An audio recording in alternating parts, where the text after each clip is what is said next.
అందరికి మరణాతండి. బాగున్నారండి? మహాపరిశుద్ధులకు ప్రభువైన యేసుక్రీస్తు వారి యొక్క కృపా సమాధానము కడవరి కాలంలో జీవించమని మనకు తోడుగా ప్రభు అనుగ్రహించి నడిపించను గాక. ఆమేన్. ప్రియమైన స్నేహితులారా, సర్వోన్నతులకు ప్రభువారు ఈ వేళ మన నిమిత్తమై మాట్లాడుతున్నటువంటి తన పరిశుద్ధ లేఖనములో ఉన్న మాటలను మనము ధ్యానం చేసుకుందామండి. సామెతల గ్రంథము 16వ అధ్యాయము 20వ వచనాన్ని మనం చూసినట్లయితే గనుక, ఉపదేశమునకు సెవియొగ్గువాడు మేలునందును, యెహోవాను ఆశ్రయించువాడు ధన్యుడు అని లేఖనములో మరి దేవుని మహాకృపను బట్టి సొలొమోను గారు సెలవిస్తూ ఉన్నారు.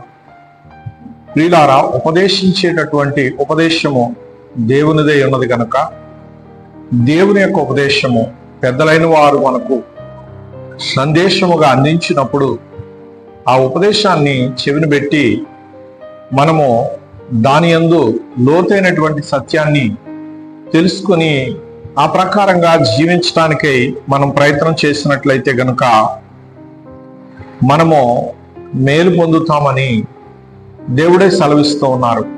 ప్రియులారా, మనకు మేలు జరగాలన్నా, ఉపకారం జరగాలన్నా ఆయన యొక్క నోటి మాటలు మనము వినవలసిన వారమై ఉన్నాము.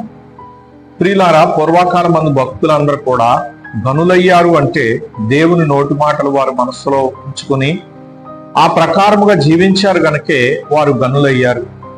ప్రియమైన స్నేహితులారా, అట్టి వారు దేవుడైన యెహోవా యందు నమ్మిక ఉంచి ధన్యులు అనిపించుకున్నారు. ఉదాహరణ, రాజైన దావీదు గారిని చూద్దాం. ఆయన మరి యేషే కుమారుల్లో చిన్నవాడు అయితే గొర్రెలను కాసుకుంటూ అరణ్య ప్రాంతంలో ఆయన సితారా వాయించుకుంటూ పాటలు పాడుతూ దేవుని ధ్యానం చేస్తూ ఉండేటటువంటి ఆ తరుణంలో దేవదేవుడైనటువంటి ప్రభువారు మోషే గారికి ఇచ్చిన ధర్మశాస్త్ర వాక్యాలను ధ్యానం చేసుకుంటూ ఆయన నామాన్ని బట్టి సంగీతంలో కీర్తనలు ధ్యానం చేస్తుండగా, ప్రియులారా, పరిశుద్ధుడైనటువంటి దేవుడు ఆయన స్థితిని మార్చారు. ఆయన ఇశ్రాయేలు ప్రజలకు రాజు అయ్యారు. ఈ కడవరి దినాలలో నీవే స్థితిలో ఉన్నా దేవుని యొక్క మాటలు నీ మనసులో భద్రపరచుకొని ఆయన మాటలను నెమరు వేసుకున్న ఎడల నీకు ఆయన సిద్ధపరిచిన మేళ్లు అనుగ్రహించేవారై ఉన్నారు. ప్రియులారా, ప్రభువారు మేలు చేసేవారే, కీడు నుండి తప్పించేవారే, అపాయముల నుండి, గండముల నుండి, ఉపద్రవాల నుండి తప్పించేవారే. ప్రియులారా, ఈ దానియేలు అనేటటువంటి భక్తుడు లేఖనాల్లో మనం చూసినట్లయితే ఎంతో భక్తి గలవాడు. ఆ భక్తి కలిగిన దానియేలును సింహాల బోన్లు పడవేసినప్పుడు ఆయన సర్వోన్నతుడైనటువంటి దేవుని ధ్యానించుట మానలేదు. దేవుని మహాకృప చేత ఆ సింహాలు ఆయనకి హాని చేయకుండా దేవుడే ఆయనను కాచినందున అవి నోరు తెరవలేదు, ఆయనకు హాని చేయలేదు.